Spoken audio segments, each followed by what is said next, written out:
26, God's number. Jehovah means Jehovah in biblical numerology. I get excited about that. Listen, we have a lot to cover right quickly. We're going to pick up what we left off at last week. Exodus, we're going through the book of Exodus, a survey of Exodus. I'm not going to hit everything. Please remember what I said. Go back. Get your even a listener's Bible, a message Bible, or NIV, something that you understand. It will go through this for you.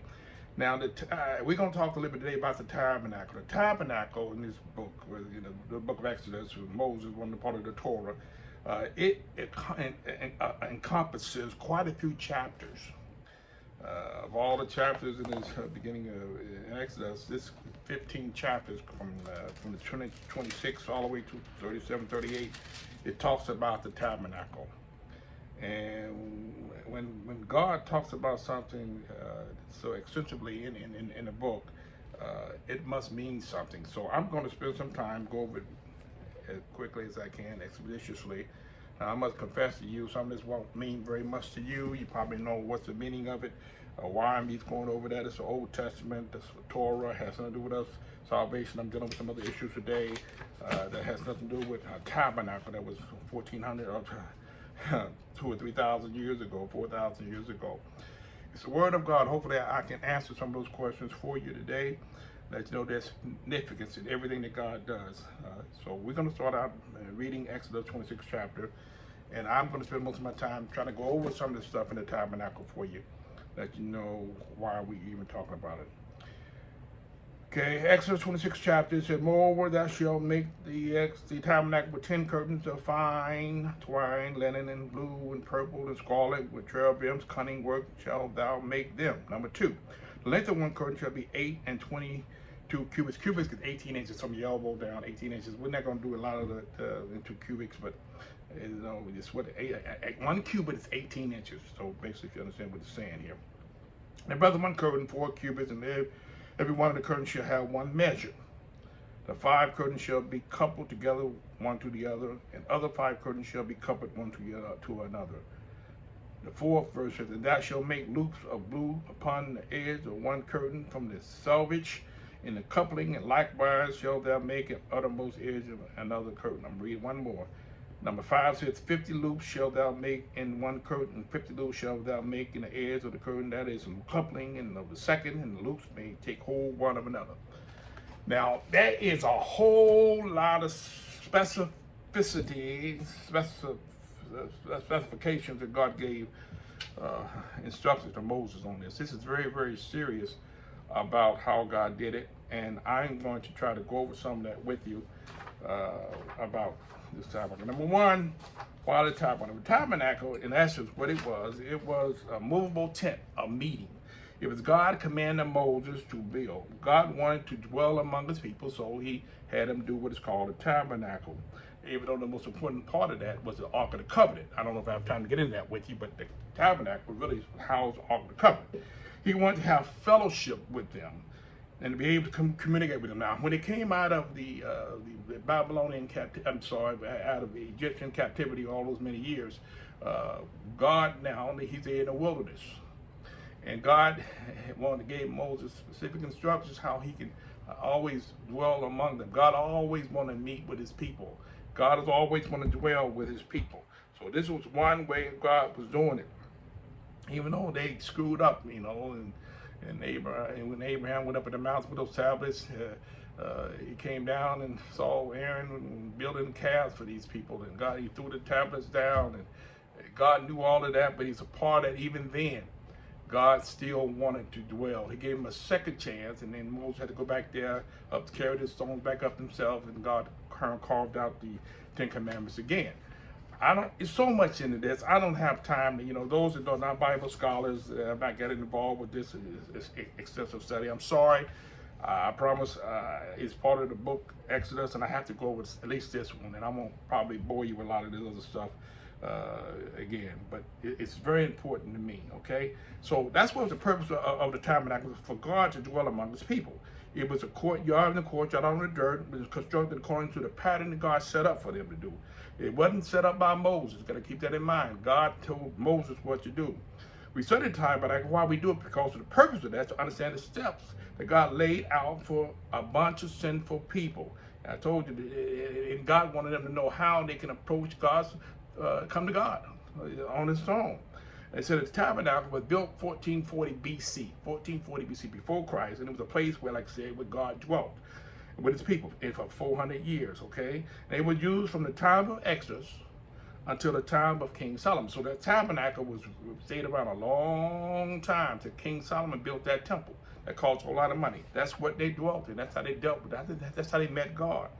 And God had specific instructions on how you go in and out of that tabernacle. We're going to talk a little bit about how it was set up, the gate, and who was allowed in there, and that kind of thing. Everybody couldn't go in the tabernacle, only Levites, God's chosen people. So that word tabernacle was centered. It was built in the center of the camp. So all 12 tribes were living around that tabernacle. Levi, Issachar, Zebulun, Gad, Judah, Simeon, all the tribes, all 12 of them were living around God's place of dwelling, where they met God at. Okay, that's very important. Okay, the arrangements that were made during that time. So we're going to talk a little bit about each one of those things. When you go into the tabernacle, you know, you got to understand he had what is called a gate they had to meet right outside. It was built, it gave specificity of the gate. In fact, I'm going to read a little bit about it so you have an understanding of it, the pattern of worship in the tabernacle. Number one, it talks about it was the gate of the court. The first person would enter the gate of the court to offer sacrifice for sin of thanksgiving. Now the purpose of coming in there, right in there, was somewhere that you can offer sacrifices for.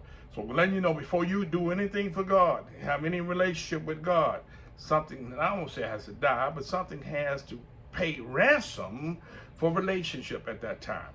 For God to be in fellowship at that time, they would have what is called, each one, the poor people would bring pigeons, the rich folk would bring goats, and then the priest would do rams. But the bottom line is they had to bring something to kill before they go in the place of God. Now this was done every day.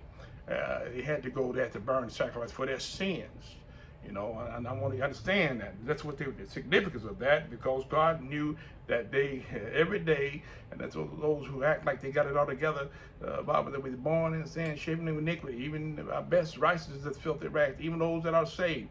If God started keeping track, what about the sin of omission and commission? Now, I'm not saying practice sin, but at that time there, they had to offer a sacrifice, okay? And it said, and in there, it was set up with what's called curtains. There was curtains all around there, and the blue, the purple, and the scarlet was white, and there was 4 pillows that were set up of brass. The brass was symbolic. They can stand heat because, you know, there's going to be a lot of fire going on in there, burning up. 265,000 animals had to be killed during Yom Kippur. That's a lot of animals, you know, that were killed. And then you went on, and the second thing you find is the court fence. The fence was built all the way around. It passed through the gate. The person would come to the court. Then the court fence was made of a long piece of linen held up by posts that surrounded the tabernacle. Only priests from the tribe family, Levi, were allowed to touch the tabernacle. So it's so important. You had Gad or Asher or Simeon or Judah or any of those. If they touched that, they would die. They could not do what God told Moses. Only one was responsible for doing that was the tribe of Levi, Levitical tribe. Now, and if I get to, let me just tell you very quickly, the way they determined that the Aaronites were the one was that they did what is called a budding, and they went in the holy of holies, laid the bud. Everyone from this east tribe had a rod. They put the name on the rod, and they put the rod in there, and God who told Moses, whatever one that buds, almond bud would be the one God wanted to be the leader, to lead the people. That's how Aaron's group was the one who was responsible for it. Okay, the third was a bronze altar when you go in there. The bronze altar was God, that's where God dwelled among the people. He said, how does a holy God dwell among sinful people? First, God required the people to offer a sacrifice. I said that earlier, for sins. God told Adam and Eve that the result of their sin was death. God, however, had mercy on humankind and provided them a way temporarily cover their sins when he killed those animals. Even then, let you know something even had had to die. He said, animal representing an undeserving recipient of a deserved punishment. Check this out. The animal, when we read that again, represented an undeserving recipient of a deserved punishment. God wanted people to trust in his provision, so he asked the sacrifice to be valuable. You couldn't bring any God anything, what they were trying to say at that time. Because these sacrifices only temporarily covered the sins of the people, they needed to be offered on a regular basis. Every day something had to die. Something had to die. Sin, somebody had to die. My lives, so whatever, they did slept with somebody else's wife. Something had to happen. Somebody had to die at that time. So they had to offer sacrifice every day for the sins of the people. And the priests were involved with a lot of this. We're going to talk about the priests in a minute. The people would bring the offering, would put their hand on the head. Now, when a person would bring it in there, they put their hand on the head of the animal while it was being killed. Check this out. This was symbolic, yet temporary, but the sins until the animal, and the animal died. And in other words, what I did, say I was a thief or murderer or whatever, we'd bring an animal in there, and I would have to take my hand, put it on the head of that animal, and the animal had to be killed.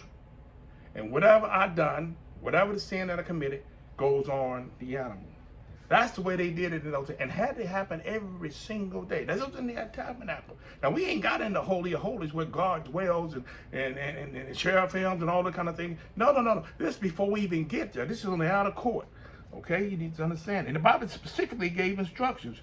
I don't have time to get into the numbers about how the size it was, because it takes too much time to go into that. The next was offering on the altar. On our forward, this is where you offered on there. I talk about the doves, the pigeons, the grain offering, the sin offering, the trespass. All that was done right there. Here again, before we go into Holy of Holies. Okay, which only the priests were allowed to do. Now, you take it from this point on, it was on the 5th, there was a laver out there where the priests had to wash 2 or 3 times a day before they go in. They had to wash their feet, they had to wash their hands. Now, this is symbolic. You know, you can't wash and be clean before God because you did it, but God was trying to give them instructions, but in the scripture, that you just cannot come to me any old kind of way. That's what we do sometimes. Sometimes we have lost the reverential fear, so we come to God any old kind of way. They couldn't do that. They said the bronze laver was the rest of the steps were performed by the priest. After making the sacrifice, the priest would wash himself at the laver. He said, this washing purified the priest and prepared him to enter into the tabernacle. See, you got to first clean yourself up before you come into God's presence. Now, what I mean, not outward prayer, what I mean is that you don't practice sin and dishonor and blasphemy and swear and all those kind of things and think that you can come to God in no kind of way. I think that they were trying to show them there was a way. Now, we're going to get to the end, hopefully, that you're going to realize Jesus Christ was the supreme sacrifice, and we can come boldly to the throne of grace. He told her the veil, and even in tabernacle, from top to bottom. Hopefully, I mean, I gave you to get all of that. Realize we can come to him now. At that time, only priests could offer sacrifices for us. You know, a lot of times they say the priest would die, you know, and they pull him out with his chain and that kind of stuff. I don't know if there's scripture for that, but the bottom line is they couldn't do it any old kind of way. Okay? He said, now he said, the Lord said that the priest must wash so that he would not die. The laver was made from brass. Mirrors, don't anybody, in other words, when they left Egypt, the women got all that gold and silver and brass that they gave them to get out of there. That's what they used to make this laver, made out of laver. The shiny mirrors through there, okay? And the Lord sees his appearance. They go on to say in the tabernacle, and it was the tent of the meeting. Now, let me get into the tabernacle, where God was. The priest entered the tabernacle through the curtain at the entrance. So if you look at where the priest went into the tabernacle, it was a curtain right there. Always something covering up. He just can't expose everything. He wants something covered. So he had a curtain there to cover it up. And it said he divided it in 2 places, the holy place and the most holy place. The Holy of Holies is where only the priests were allowed to go in, okay? And they went on to the holy place. And the holy place, the priest entered the holy place to serve the Lord. Inside were the table of showbread, the 7 branch golden lampstand, I call it menorah, and then the altar of incense in front of the veil that separate the holy place from the smaller area of the most holy place, okay? Now it's 15 feet by 30 feet or by 4.6 millimeters. 15 is the number of divine grace. Most of the dimensions, if you read it, it's translated from the cubic to feet to be 15. It's something about the number 15. That 5 is grace, 15 is divine grace. God even had symbolic importance even in the dimensions that he gave them to build this altar and build the covenant and build the tabernacle. You had to go and research that yourself. I don't have time actually to go into all of that. But I thought I'd throw that out at you. Everything meant something. He's just pulling stuff out the air. God is on purpose. So you, how you live ought to be on purpose. Okay? 8 in the golden lampstand. The lampstand provided light in an otherwise dark room. The priest trimmed the wick to keep them burning brightly. The lampstand candlestick was made from a single piece of gold, over one piece of gold. Because again, God wanted the very best. Now the wicks that they made the lamp, it had olive oil in there, but the wick that was made, it was made from the garments that they had, the old garments that they used. Practically would cut it up in little strips, and that's how they lit up the wicks back in those times. Okay. It had a knob and flowers, an almond-shaped bowls of pure gold. Now you go down to 9, it was a table of shewbread that was in there. I'm going pretty quickly, but I'm trying to show you it was so many different. Now, go back and research. Each one of these had a specific meaning. A table of shewbread, you know, was from everyone, 12 tribes of Israel. Each one had a loaf, brought the bread in there, and laid it out. It would change every 7 days. We talked about. And it was a memorial reminding the children that God was their provision for them when he was out there all those many years, 40 years wilderness. God was the provider. Jehovah Jireh, he provided for them. And that's the purpose of that, reminding everything is a memorial for God. Part of our problem, we forget what God has done for us. And he wanted the children to remember. They still forgot anyway. They end up, like I said, building that calf shortly after this. Folk, we are some about us as a people of God that we, because God, I used to say years ago, Ecclesiastes 8:11, that God, because God does not execute judgment swiftly, daily, on the hour, every time you do something wrong, you don't kill you. The hearts of men are turned towards evil. They think they're getting by. And this lets you know that's what they were then. God ain't killing folks, dropping dead like that. So we just keep on doing it. But I'm telling you, that would be what it's called reciprocity. Whatever you do, you're going to have to pay for it. You're going to come a day of reckoning. Anyway, they came a day of reckoning for them. I'll make, like I say, every one of them under 21 years old died. They killed them all. They died in the wilderness. Moses had all kind of funerals. You know, because of their murmuring, complaining, unbelief, idolatry, God killed them all.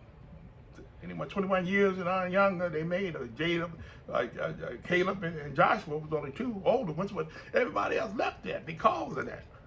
So yeah, they paid for it, and like we are paid for it too. Okay? It says gold carrying poles were put through the rings. Here again, gold carrying poles. Now this was dealing with the table of shewbread.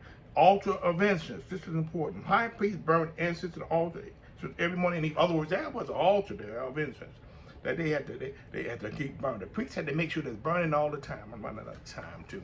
And they had to burn it all the time, day and night. Now that was so significant because that's where the prayers were. Let me read this to you. It says, high priest burned incense on the altar of incense every morning and evening. The 4 corners of the altar each had a horn strength, a crown, and moldings. On the head, once a year, the Day of Atonement, the horns of the altar were sprinkled with blood for the sin of the offerings. For blood of the sin offering. The Lord required the special incense be burned constantly in the altar of the Lord all the time. Special incense had to be burning. Folk got a sweet smell, it had to be burning. Special. That means prayers. Incense represented in typology, symbolically, the prayers of God's saints, God's people. You say you ought to be praying all the time. Incense represents prayers all the time. In that time, he's trying to tell you need to have a relationship, but you got to have a relationship through prayer. Well, I'm running out of time. I ain't gonna be able to cover all of this. It says the clear shows the 2 Aaron's sons off the strange fire. You know what happened to them? They ended up dying because I got struck them down because of that. And I'm gonna read one other, and I'm gonna have to get out of here because the time we had is gotten away from me. It says it was a veil. Now, veil was divided the holy to go in it once a year, and it was made out of cloth again. The veil was a very heavy woven cloth. It was a separation in the middle. The high priest had to go around the side, woven the veil of blue, purple, it's called blue, heavenly, purple, royalty, scarlet blood. That's just what the colors were of this veil, but that's showing you significance. It's significance in there. and said that the designs of the cherubim and pro. So the cherubim would stand right there, and God would be right in the center of that. Later, the temple was constructed, and we get into the Holy of Holies, and the high priest entered the most holy of holies once a year. Once a year, the focus was on the Ark of the Covenant. The glory of God rested in the lid of the Ark of Mercy. I do not have time to go through all of it. Let me just share this with you, and I don't have time. Bottom line is, pattern of worship in the tabernacle is symbolically to what we are doing today. God had a reason for everything that he did. Everything he set up, there was a reason for it. If you go back, and I had time to get an Ark of the Covenant, and I'm closing, it talks about that the Ark of the Covenant was made of acacia wood, covered with gold. The ark was the first item of furniture constructed after God told Moses to build a tabernacle. The tabernacle was built to house the Ark of the Covenant. The ark was intended to be the central focus of the most holy place for 400 years. The Ark of the Covenant rested in the most holy place behind the thick curtain. The heavy veil in the temple was torn from top to bottom the moment Jesus' death on the cross came upon him. Let me tell you, and I'm closing, the significance of the Old Testament of the sacrifices. In Exodus, they had the blood of animals. In the New Covenant, where we are, it was the blood of Jesus. The quality of the service, sacrifice. In the Old Testament, it was not enough. You had to do it every day. In the New Testament, Hebrews talks about it one time. One time God did it all. And talking about the many of them. Then they said, like I said, they had to do it every day. Hebrew writers said he did it forever. Once Jesus died on the cross, it's an action that he does, and Romans 16 is final. Listen, I have to get out of here. I will go over some more of this with you next time, especially and get into some of the clothing that the priest wore, the significance of that. And I went through this rather quickly, but I pray that you go back and do your own research on it. The tabernacle, I said, is responsible for quite a bit in the Old Testament. I did not cover a lot of significance of each one of those things in there, but I pray that you would do that and realize that God will bless you if you do. Listen, it's been another word from the Musical Bible Institute. May God bless you in Jesus' name.